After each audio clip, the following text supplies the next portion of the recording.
چەند ئێکسسوارات و جلوبەرگیت هەیە بە ئاڵای کوردستان و وڵاهی من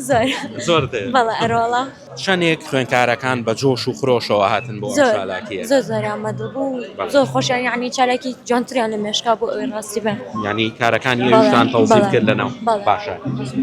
لەو کاتی پرۆڤەکردن و تەمرینکردنەیە چ شتێکە بوو زۆر سەرنجی ڕاکێشایی لە توێیان مایەوە ئەم خوێندکارانە لەم تەمەنەیە چکە خۆتان زانم جیلە تۆزە ساردن زۆریان حەزێ بوو و زۆر بەلایەنەوە جوان بوو کە ئاوا خۆشیان هاوکار بوون لە پێیانی بیرۆکەی تازە بەڵێ بێگومان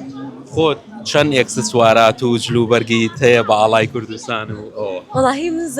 زۆر بەڵێ ئەرۆڵە کۆتا قسەت چییە لەسەر ڕۆژی ئاڵا و لەسەر کوردستان بەگشتی بە هیوای ئەوەی کە هەموو جیلێک هەموو مناڵێ هەموو کوردێک شانازی بۆ کاکە کووردە و